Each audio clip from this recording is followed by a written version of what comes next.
29 ans à l'Est. Peuple congolais. Tout le monde réfléchir na point wana. Un officier a sali 28 ans, 30 ans à l'Est de la République démocratique du Congo, mais incapable de causer sa insécurité. Donc nous comprenons que c'est lui qui était le premier fauteur de l'insécurité. Tandis que tout le monde a Johnny Lubo Yanka Chamarien. Bonsoir, Bissika Bozali. C'est le communicateur du peuple congolais. Oui, Bengamina Kombo, il y a l'air grave. Oui, pour vous annoncer ce qui se passe dans la République démocratique du Congo. Babiso Oyo, Batu Balagaga na nationalité moko. Babiso Oyo, Batu Bazanga ba double nationalité. Babiso Oyo, Baye Kolobela Congo. Parce que à part Congo, Biso Oyo, Tozalagana et Logo Moussousoute. C'est pourquoi on est venu pour vous dire ceci. Un message moko, il y a patriotisme. Un message moko, il y a Kolinga Congo. Un message moko, qu'il y a 100 Congo, nous sommes nuls. Et qu'il y a 100 Congo, même au trahir Congo, tu seras toujours esclave de la République. Tu seras toujours esclave. Nabato bagoya ko coloniser Congo. Mais à quoi sert bon de trahir la République, toute une nation? Mais à quoi sert bon de faire des choses qui ne reflètent pas? Yo ministre, yo officier supérieur, général, major, colonel, capitaine, FARDC, il y a la police. Tu as prêté serment de servir la République loyalement, de servir la République avec toute énergie, de servir la République avec toutes tes pensées. Mais dès que tu trahis la République, il y a une prophétesse de Dieu, Madame Kabasela, la prophétesse Kabasela, a lobby que trahir la République, c'est une malédiction qui va suivre ta génération jusqu'à 8e, ta progéniture jusqu'à 8e génération. Mais dès que tu as un officier congolais, tu as confiance et vous êtes là en train de trahir la République. Mais pourquoi vous trahissez la République? Pourquoi vous trahissez la République? Même la Bible ne nous dit pas, ne nous autorise pas de trahir la nation. Peuple congolais. Chaque fois qu'il y a un complot international. Maintenant, comment on peut déjouer complot international? C'est depuis 1805 qu'on a commencé à comploter envers la République démocratique du Congo. 1843 et de 1872 et dans des années 1997, on a vu que c'est la concrétisation. Il y a un complot international envers la République démocratique du Congo. Nous sommes envahis par les soi-disant étrangers, par les soi-disant congolais. Mais ces personnalités-là n'aiment jamais la République, n'ont jamais aimé les Congolais. Et il y a des vidéos où les militaires rwandais ont violé les Congolais. Il y a l'ouf Angola, dans la province. Les militaires angolais ont tué le peuple congolais Zaïro à l'époque. Mais la République démocratique du Congo, pays à courtoisie, où tout le monde est très à l'aise. Nous sommes en mutema malamu ya peuple congolais, yangonde bazomone na peuple congolais. Mais nazaka na pasi moko. Omoni muto a prêté serment soi-disant colonel, a utaki na RCD Goma, MLC, KML, MLC, MSN, tout babilo ko na MLC, RCD, M23, RCD Goma, batu wana baye bakoti na Congo. Surtout. Obi ke ermo na raisonnaka. Et ça langa mutema passe. Peuple congolais, faisons quand même cette petite réflexion. Tombe un peu pour analyser mon mouké. Il y a les Bazombo qui se sont infiltrés en République démocratique du Congo pendant plusieurs années. Bazombo. bazombo bakota na Congo pendant boule belé et bazombo bazana ba bien na Congo. Mais le peuple congolais et le gouvernement angolais botikala jamais cause problème na bazombo que non ba Congo est comme territoire na biso et boye balaka biso boye, mais on ne sait pas, on ne comprend pas population ya régime ya kagamisa o ezo lukanini na peuple congolais. Et nyangalaka tona a côté biso ba infiltré na niveau moko terrible. Peuple congolais. Je ne peux pas terminer l'émission sans que le patriotisme ronge la République démocratique du Congo. Le patriotisme, c'est le primordial. C'est le tout. Il y a Congo. Ce qui est patriotisme, c'est que le Congo est koufi.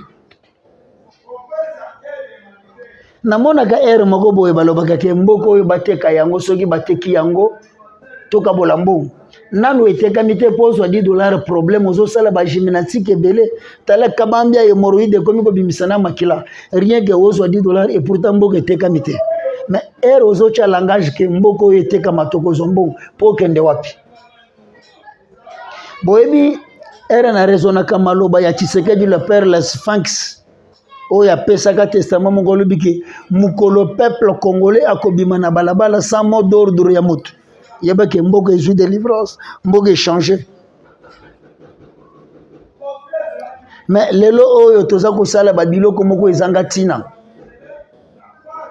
Les soi-disant les hommes intellectuels de la République démocratique du Congo capables, censés couper sa solution à la crise, na ba problème gigantesque de la République démocratique du Congo, ba officier wana, ba intellectuel wana, ba commandant. Obi ga naza na pasi na zo mona commandant moko bosoki kabasele, commandant major kabasele na commune ya Kalam azo kanga moto ya mutu parce que alobi ke po nzambe mboko.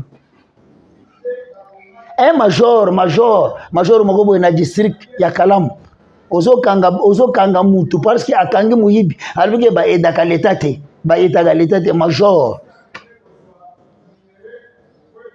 Peuple congolais à chaque fois na yebisa kabino que problème ya Congo est un problème complexe. Pourquoi j'ai dit problème complexe? Parce que Kolwezi aujourd'hui devient poumon stratégique qui peut stabiliser les économies du monde. Et Makambu ya Congo, ça a un problème interne.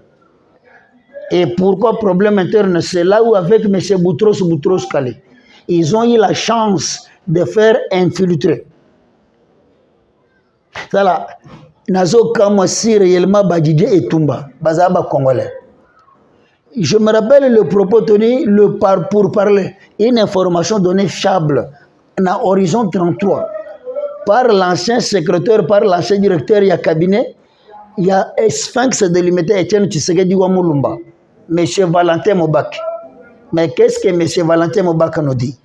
M. Valentin Mobak nous dit qu'il y a un dialogue intercongolais, ASD, Alliance pour sauvegarder le dialogue intercongolais.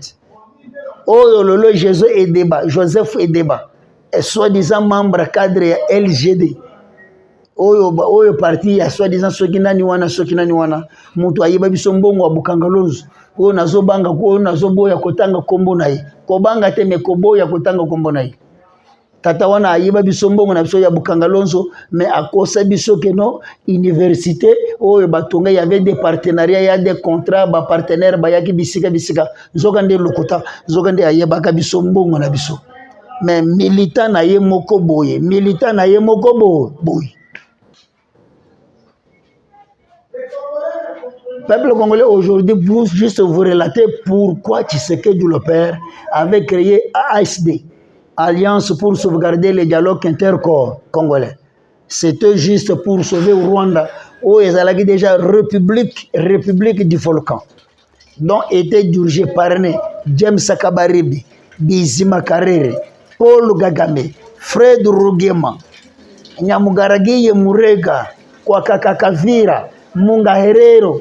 Tous ces officiers rwandais là s'infiltrer dans la République démocratique du Congo pour nous tromper. Mais c'est là où je pose autant de questions à des personnes intellectuelles, censées être intellectuelles. Comprenez quand même, français Nanga, censées être intellectuelles. Mais c'est Valentin Moubaka nous dit qu'il va accueillir na Rwanda vers Kigali. Bakuti Didier et Tumba. Célestin Balamoussens. Mais les officiers congolais na Kacha Rwanda, bakendaki kosala nini? C'est là où ça a provoqué l'Iwa. Il y a Madundala, Baoumé, Mbunza Mabe, jour pour jour, que depuis que Madundala a fait 11 ans, yango. Nana Golo Bela Yango. Peuple congolais, j'insiste juste à vous informer ceci. Nous devons travailler autrement pour sauver la République. Aujourd'hui, les Indo-Pakistanais sont là rien que pour marginaliser, traiter des Congolais de tous les mots. Dans les lots, les Congolais baza, niet. Oebi, Nazako connaissait un officier Zairo à l'époque, général Mayele Liyoko. Après sa philosophie moko, et pesangaï makanisi na réfléchir ça dit aujourd'hui. Nazako réfléchir kak. Général Mayele Liyoko à l'Obiboui. Ceux qui ont une insécurité, ils ont persisté makasi et si la kate. Sachez que parmi les agents de sécurité, il y a les désordonnés, il y a les semeurs de troubles, il y a les fauteurs de troubles. Nakacha batwa agents de sécurité. Peuple congolais, je répète encore. Le général Mayele Liyoko, à l'Obiboui, ceux qui ont une insécurité, ils ont insisté. 10 ans, 20 ans, 30 ans. Sachez que parmi les agents de sécurité, ce sont tous même le fauteur principal, il y a insécurité. Nakagi parenthèse. Che Guevara dit ceci. Lorsque vous êtes agressé, il ne faut pas considérer les ennemis de l'étranger. Oh, il y a dehors. Ce qui a 10 balles, bomba 9 balles pour les ennemis internes. Il y a un bokanayo, l'issa simoko pour les ennemis étrangers parce que c'est les enfants de la maison qui donnent l'orientation pour que Mongona a kokokote la biso. Mais c'est un des blocs que mona lelo. Wana Mayele Liyoko général répété mutoleka na l'académie militaire à sali philosophie wana. Que lorsque l'insécurité persiste, c'est les agents de sécurité, ce sont les fauteurs de troubles. Che Guevara dit ceci, une fois on vous agresse, il ne faut pas voir les ennemis de l'étranger, il faut regarder les ennemis de la maison. Maintenant, posez-nous des questions. L'insécurité de la République démocratique du Congo prend au-delà de 30 ans au-delà. Qu'est-ce qu'on peut retenir? C'est au Rwanda ou bien les infiltrés, au Batindela Kibiso, Bakoti Nakachi à service et renseignement, il y a FARDC, il y a Nini, ce sont eux qui ont créé sécurité. Parce que tout le monde est un général. Balongolier, 28 ans, 29 ans à l'Est. Peuple congolais. Tout le monde réfléchir na point wana. Un officier a sali 28 ans, 30 ans à l'Est de la République démocratique du Congo, mais incapable de causer sa insécurité. Donc nous comprenons que c'est lui qui était le premier fauteur de l'insécurité. Tandis que tout le monde a Johnny Lubo Yankashama, rien que dans 3 ans, les Itouriens, le peuple ya Ituri, Djungu, Irum, les lobes ont témoigné. Aujourd'hui, nous connaissons quand même le petit développement, le petit avancé. Il y a le gouverneur militaire, Johnny Lubo Yankashama. Mais toi, tu me dis quoi? Peuple congolais, je répète encore. Général Mayele Liyoko, l'insécurité, ça a persisté. Il y a que parmi la sécurité, ce sont eux. Bakolo insécurité, bakolo trouble. Retenez ça. Retenez ça. Tout ça, comme on a Peter Chiramwami, chef gouverneur militaire, colonel ou général, il y a Nord-Kivu. Zogande Chiramwami, c'est un semeur, il y a trouble. Chiramwami est en train de coopérer avec le M23. Chiramwami est en train de coopérer avec les gens qui ne donnent pas gloire à la République démocratique du Congo. Ndenga chef de l'État doit que normalement nous obligeons des missions à M. Patrick Mouyaya. C'est de la même façon que Togo Sengayo Lissus. Longolo la biso Peter Chiramwami. Yango Salaki Kabala pour Longola. par le gouverneur militaire Constant Ndima. Et pourtant, Tata Constant Ndima est un technicien opérationnel sur le terrain. Peter Chiramwami. Peter Chiramwami, tu veux quoi avec la République démocratique du Congo? Peter Chiramwami, tu veux quoi avec la nation congolaise? Hein? Maintenant, au moment que Mikolo Tozago Pesa, général Mayele Lioko raison, lorsque la sécurité prend du temps, la sécurité en l'Est, l'insécurité, le trouble à l'Est de la République démocratique du Congo, ça a pris du temps. Ça a pris du temps. Et pourtant, Mayele Lioko Azoloba que l'insécurité ronge la République. Bango Moko Batua sécurité de Bakolo trouble, Bakopérant. Mais tandis que les Lotozana Congolais traître, Bakomi Bakopérant, Babote Kamboka na Bango. Donc, il en est. C'est pourquoi Joseph Kabila Kabanga, soi-disant Congolais, soi-disant Rwandais. Pourquoi j'ai dit ça? Parce que Kabila Yomoko Lakisi Bizaleli, Ozana passeport rwandais na Maboko, na Arabie Saoudite vers Éthiopie, choisis un passeport.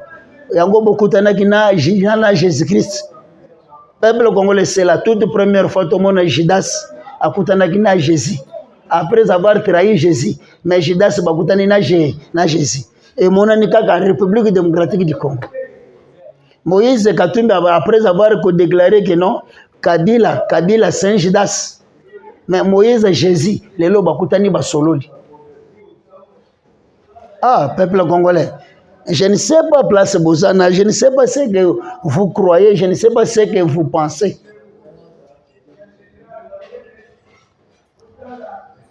Yango monito utuko interpeller conscience ya ministre ya communication et médias pour lui dire que Tala M. Moutamba qui n'est pas de la presse.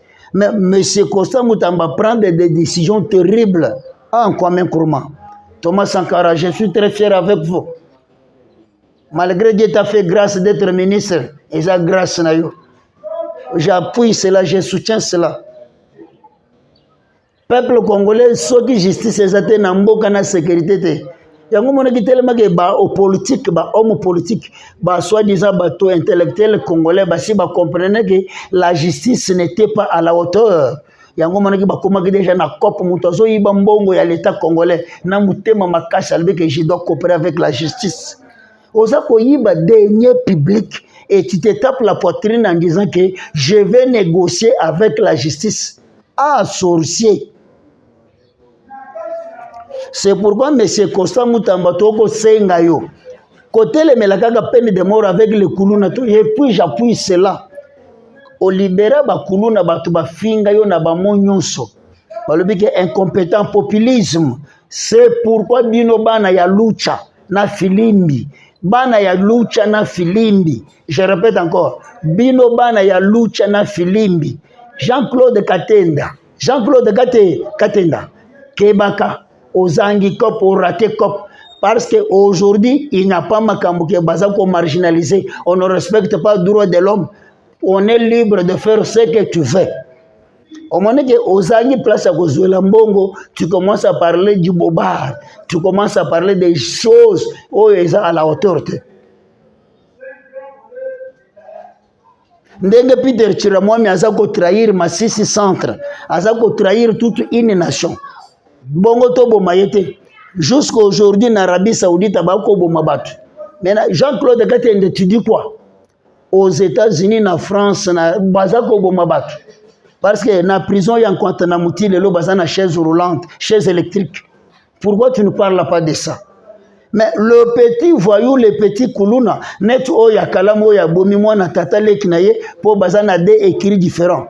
Moi noyo impoli batara oyo azoye bise Constant Moutamba ke manda ya leta esilaka ngana sina boma batu ye asia boma batu. Mais nyonso na Jean-Claude Katende soko mona te. Peuple congolais, je vous dis ceci, ayons, cultivons le patriotisme. Nous cultivons la haine et non l'amour. Non, moi je suis là pour vous dire que cultivons le patriotisme. Avec le patriotisme, ça nous donne la possibilité d'aimer la République. Avec le patriotisme, ça nous donne l'accent l'accès au civisme, de respecter les biens d'autrui, les biens civiques, les deniers publics. Et ça, déjà, il y a Transco. Manque, il y a patriotisme. Cet homme-là ne respecte la population chinoise. Déjà, il y a Transco. Manque, il y a patriotisme. Ndenge moko na ba journaliste kamikaze oyo manque ya patriotisme baza koteka mbongo po balobela di n'importe quoi na mboka na bango pona intérêt ya M23. M23 une armée irrégulière tandis que FARDC Wazalendo ce sont des personnalités des armées régulières de la République démocratique du Congo. Mais vous êtes là rien que pour fragiliser les efforts fournis par notre FARDC. Bino ba journaliste kamikaze mukolo moteme kokatanga pema na kotanga bakombo na bino ndenge patron ya SSA kasi atangi RFI TV5 France 24 toujours les mêmes chaînes ya télévision c'est là qui propagande ya Kabila ki l'armée Kadoko l'armée la FDL bo sala ki populisme ya Kabila na chaîne ya télévision na RFI même mukolo tomona Kadoko to ganga to Kadoko ye.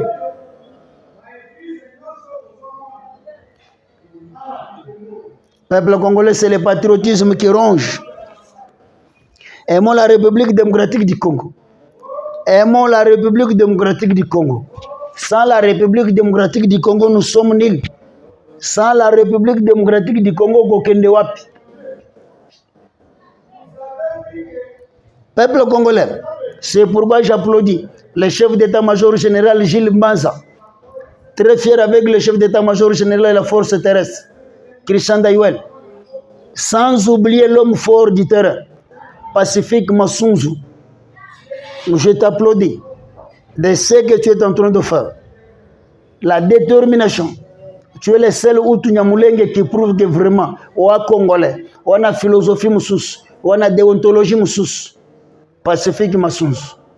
Zamba Sungayo, abatelayo. Na onyo so wako sal, na détermination. Na yo. Parce que vous en avez besoin d'éradiquer l'hémorragie. Et ça dit que la République démocratique du Congo en arrière plus de 30 ans. C'est pourquoi le peuple congolais, vive la 4e République, vive la 4e République, vive son Excellence Monsieur le Président de la République Fachi Béton, vive son Excellence Monsieur le Président de la République Fachi Béton. Nous avons le droit de discuter pour la Constitution. Parce que la constitution c'est changement kala. Bazolo une constitution construite, pensée et élaborée par les Aïrois congolais familles. Peuple congolais. Yoga français wana. Balobi une constitution congolaise par les Aïrois congolais familles. Les Congolais authentiques, les Aïrois authentiques. De père et de mère. Et les Congolais, les Aïrois familles à cette époque-là. Donc sans oublier le professeur Eliaou, Likouli et le père. Et, constitution moko, constitution moko se contredire. Une constitution aujourd'hui est bloquée République, tout ça mais ça va tenir ba matata mponi. Constitution qui nous bloque aujourd'hui, tout ça, mais ça va tenir de Chiba la Brino. Une constitution qui nous bloque aujourd'hui, pour tout ça, mais ça va mettre Bochab. Une constitution qui nous bloque pour tout ça, mais ça, tous les anciens chefs d'état-major général, oh, babomi peuple congolais, oh, basalaga, des arts terribles. Comment se fait-il que quelqu'un peut vivre en République démocratique du Congo, mais à Zanga juge naturel, et Salama wapi, Namokilo wapi? Eh, Congolais, oza wapi? Congolais, oza wapi?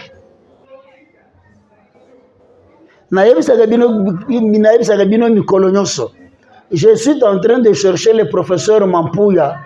Oya ni betaka tolo que c'est lui l'esprit article 120 esprit wana utaki panai. Mais professeur Mampou, lorsque botalaki vraiment en constitution mobimba, l'article 1 de la constitution dit quoi? La République démocratique du Congo est dans ses frontières le 30 juin 1960. Ça, c'est la première phrase. Avec hymne national debout congolais. Avec devise paix, justice et travail. Avec Armoli, léopard, Likongana flèche. Avec drapeau bleu, jaune, rouge, ainsi de suite. Mais peuple congolais bisike boza. Boye bisangai place au comment superficie, il y a la République démocratique du Congo. Parce que dans la constitution zaïroise à l'époque, Bakomaga boy 2 344 400 quelques de kilomètres carrés, il y a superficie, il y a République du Zaïre à l'époque. C'est là où je vous pose tant de questions. Superficie wana elongwe ou bien ezakak parce que ce que article constitution article 1 tina suka ezana place au bacha superficie ya Congo te. Maintenant je vais vous révéler quelque chose. Emmanuel Macron a longwe France aye awa baye na inerbe bazoko sala débat contradictoire na chef de l'État. Emmanuel Macron azolo baboye. On va discuter avec les autorités congolaises. Poto bandela kokoma histoire ya Congo depuis frontière na ye tilelo. Na yebite bato amayele baza awo. Na yebite soki bato amayele bakolandanga. Balobi boy. To bandela kokoma frontière ya Congo de 1960 depuis l'indépendance jusqu'à aujourd'hui. Tandis que Mobutu avait donné la superficie de 2 300 000 et quelques. Mais dans la constitution actuelle, il n'y a pas l'article où on a donné la superficie de la République démocratique du Congo. Tandis que Bino Nyon Sotou na Bamapangu na Bino, Bozana superficie à 12 sur 25, 15 sur 25, 25 sur 30. Mais pourquoi pas on n'a pas donné la superficie na buku ya lupangu ya République démocratique du Congo oyo to yali ko benga constitution.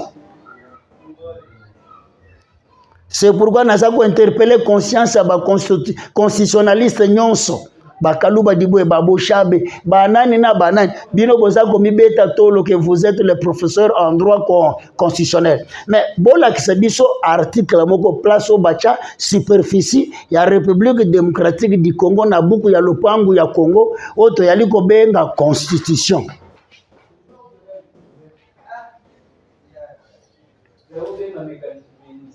Mais naza koyeba te soki boko sosola nini.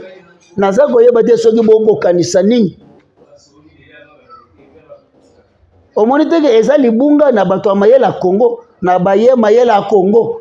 Omoni teke eza passe. Vous ne comprenez absolument rien. Dans la constitution congolaise, on n'a pas donné la superficie. Maintenant, lorsqu'on se tape la poitrine pour changer la constitution, vous parlez du n'importe quoi. Tandis que Emmanuel Macron basa déjà na calcul. Que bameka ko changer constitution pour bazwa moyen ya ko manyola ya ko nyata peuple congolais. Peuple congolais. Nazo yebate boako kanisa nini? Boako kanisa nini? Mboga mobimba neti tozana bato mayele teneti tozana banani. Maintenant lorsqu'on parle de changement de la constitution parce que dans l'actuelle constitution il y a 47 articles dont Tshisekedi sera le président car il y a bon fonctionnement. Donc dans l'actuelle constitution autozo promulgué calamingité, il n'y aura pas des assemblées provinciaux. Donc dans l'actuelle constitution, il n'y aura pas les élections, il y a des gouverneurs. On va nommer les gouverneurs. On va nommer les chefs du quartier et les chefs des riz. Boussa TV, plus 243, 85 14 63 644. Abonnez-vous, abonnez-vous, aimez, partagez. Boussa TV. Mais je ne peux pas laisser, je ne peux pas quitter le plateau sans rien pour vous rappeler ce que Che Guevara a dit. Che Guevara a dit, soki bazako agressé yo. A sogoza na masasi 10 bomba masasi 9 pona bana ya ndako lisasi moko pona mutu alibanda ba ennemi ya libanda. Général Mayele Liyoko, un officier supérieur réputé atangi na académie militaire ya haut niveau. Mayele Liyoko dit c'est le biké sogo moni insécurité ezako persister mingi Yeba que parmi les agents de sécurité, ce sont eux les grands fauteurs, il y a trouble, ce sont eux les désordonnés. Il y a un 28 ans, un chef d'état-major a sali 28 ans. Bah, péché et responsabilité, il y a chargé, il y a opération, il y a Nord Kivu Mobimba, mais incapable, il y a Kocha Kimia. Donc ça veut dire qu'il était le premier désordonné. Il y a insécurité de l'Est de la République démocratique du Congo. Aimez, partagez, abonnez-vous. Likez, abonnez-vous, likez, commentez. Plus 243 85 14 63 644. Plus 243 85 14 63 644. C'est votre humble serviteur, Larry Grave. Ciao, ciao.